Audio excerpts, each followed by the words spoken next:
After the raucous, dopamine-induced cheers finally subsided across Panthers Nation, many started to question whether or not the win over the Tampa Bay Buccaneers was good or bad for the Panthers' future. And in this video, we're going to analyze a video that came out from the Panthers featuring Coach Steve Wilks firing up the team after the victory. And we're going to also discuss what I think this whole tanking situation, or we're going to discuss my thoughts on it. And we're going to get into that right after this. I'm from the foe, you dig?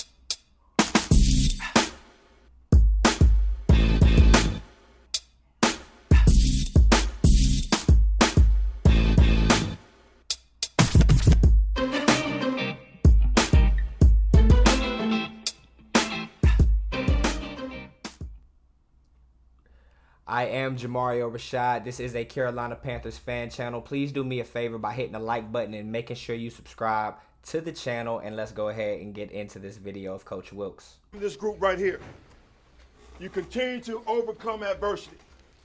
Circle the wagon and come together. That's what it's all about. We talked last night about what? Make the jump. Make the jump. We made that jump today. It's a lot to build on, okay? We talked about right now controlling the line of scrimmage. All right, we wasn't going to miss a beat. 173 yards, run down! Yes, sir. Yes, sir. Get O-line! Get O-line! Starts up front. Starts up front. Defense. Talking about getting off the field on third down. They were 2 for 12. None of that. Let's go, Coach. Hey, a great win in all three phases. But I want to recognize one guy right now. PJ with the game ball. Hey,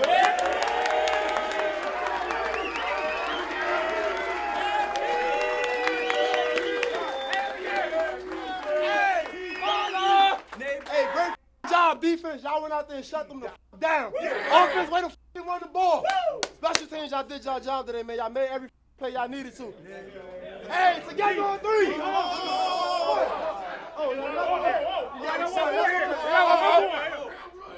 Yeah, Denzel. This for you, brother.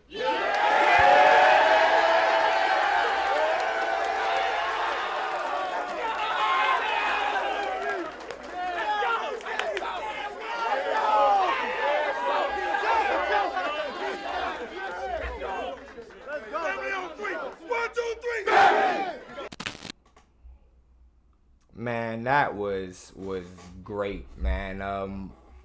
So that video made its rounds on Twitter last night, and I'm pretty sure a few other platforms. If this is your first time seeing it, glad I could bring it to your attention. So my initial thoughts on it, Coach Wilks seems to be all in, and I guess the first response to that would be like, why wouldn't he be? This is maybe his last chance. He's getting an interim job.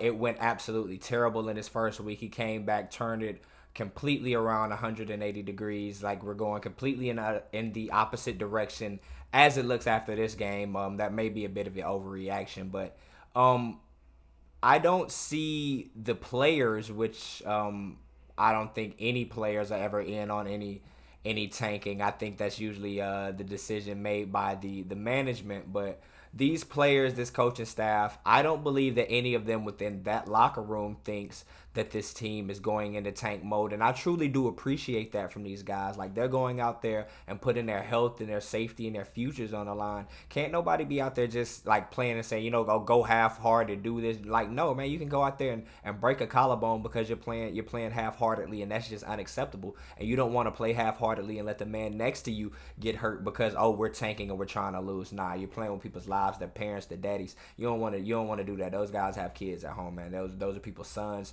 brothers, everything in between. You can't do that. The second thing that really stood out to me was the fact that David Tepper was there at the end to actually hand Steve Wilks an additional game ball to congratulate him on the victory, which is just like, okay, that's very, very cool to see. So I look at that from two different angles. It's one, oh, that's super cool of the new owner, making sure that he's ingratiated in the locker room, waiting to speak after the coach has spoken, not being intrusive, not doing any of that. And then I have to look at it through what I'm going to choose to call in this video the Jerry Jones lens, as of why exactly was he there and why exactly did he have to make an appearance?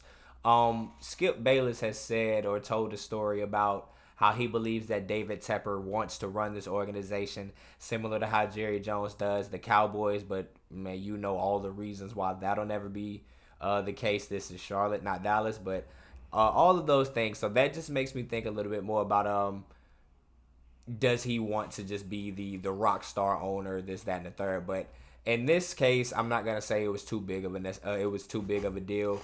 I appreciate him coming and showing love to Coach Wilks. He actually, fun fact, me and Coach Wilks graduated from the same high school, West Charlotte High School, Dub C, right here in Charlotte, North Carolina. Dub C, you know how to go ahead and throw that in there. But yeah, man, the run game. He mentioned that I forgot the exact quote, but it was something to the effect of keep pushing forward, not necessarily next man up, but that we were going to progress, that we were going to continue to get better. And that lets me know that all week throughout practice, or at least these past few days in Christian McCaffrey's absence, since he has been traded to the San Francisco 49ers, that there's been a lot of talk amongst the teams, the coaching staff, and whatever meeting rooms, that this team should not see a fall off simply because one man is in a new jersey. There should be a lot of men ready to step up. There's been a few guys that have been on this roster for a few years, whether it be 1 or 5, it doesn't matter. Guys have been ready to step up, and I'm pretty sure that's what Coach Wilks preached. And we saw Deontay Foreman, we saw Chuba Hubbard, we saw them take advantage of their opportunities today and go out there and rush to the tune of 160, 70 something yards. I forget the exact stat, but they were balling on Sunday. So I don't think this team, my thoughts, okay, so to finally frame it, my thoughts on the entire tanking situation. I believe that two things can be true. The best thing for this team moving forward may be to lose out and put themselves in the best position to draft the highest within the draft. But the second thing is also true, that no team should go out there and actively try to lose on Sunday, because then at that point, what are your fans actually tuning in to watch you for this year at all? If you're playing for next year, why don't we just come and spend our money, spend our time, give our attention to you all next year? So that's that on a second case. But at the end of the day, man, PJ Walker is not going to step in and be the franchise quarterback moving forward. So the thought of actually playing our way out of contention for one of the top, 2 or 3 guys is a bit scary, because since Cam came to Charlotte or got drafted to Charlotte, we haven't had any luck replacing him, nor before that did we have any luck drafting after Jake Delhomme. So it's just hard. It's hard pressed for me to believe that we would be able to pick a second rounder, we're never blessed enough to find like a Jalen Hurts or we don't do that. So with that being said, man, I ultimately I feel as though I would like to see good football, but at the end of the day, it probably would be best for the Carolina Panthers to continue to lose. But that's going to be hard for me to watch. It's going to be hard for me to keep you all watching the content. And it's just going to be hard to keep fan interest overall, man. Well, with that being said, I am not going to belabor this too much longer. Those are my thoughts on the Steve Wilks video, as well as the potential of the Carolina Panthers tanking for the rest of the season. You all leave your thoughts below. Make sure you leave a like, subscribe to the channel. I try to do my best to comment back to everybody that comments, if it isn't, something disrespectful or something like that. But even if it is, bro, I'm about that. So, hey, what's up? I'm just playing, man. But like I said, man, I'm Jamario Rashad. This is the way I see it. Carolina Panthers, Charlotte Hornet content each and every day. Make sure you subscribe. And I'm out. Peace.